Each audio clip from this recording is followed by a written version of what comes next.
కూటమి ప్రభుత్వం నూతనంగా ప్రవేశపెట్టిన ఆటో డ్రైవర్ల సేవలో పథకం ద్వారా నియోజకవర్గంలో 1302 మందికి అలాగే 1,95,35,000 రూపాయలు లబ్ధి చేకూర్చినట్లు ఎమ్మెల్యే మండలి బుద్ధప్రసాద్ తెలిపారు.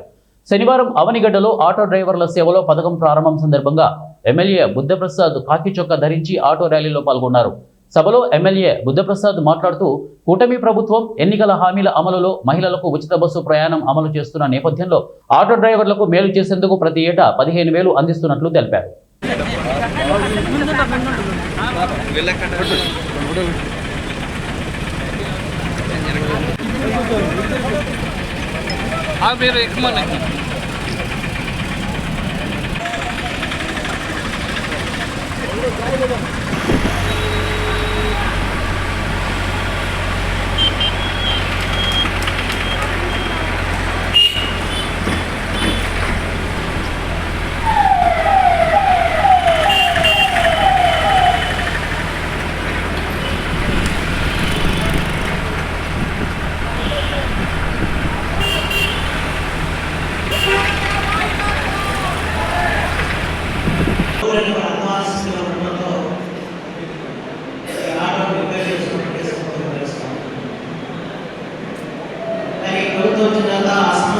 సంపూర్ణంగా పరిష్కారం రాకపోయినా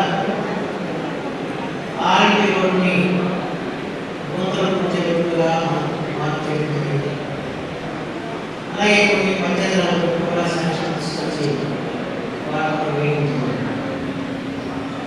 అయితే ఇది నాకైతే పూర్తిగా సంతృప్తి కలిగించాల్సి కాదు. ఎందుకంటే చాలా ఊళ్ళు చాలా సమస్యలు ఉన్నాయి. అందులో ఇటీవల కురిసిన వర్షాలకి మరింతగా తొందరపడాల్సింది. దాని మీద ఈ ఆటోలో ప్రయాణం చేసే వాళ్ళు ఆటో యజమానులు చాలా తీవ్రంగా నష్టపోతున్న పరిస్థితి మాత్రం వాస్తవం. అంతేకాక ఆర్టీసీ వారు కూడా రోడ్డు సరిగా ఏర్పడంతో వారు కూడా ఇబ్బంది పడుతుంది. రోడ్డు మీద నడపలేని కూడా తెలియదు.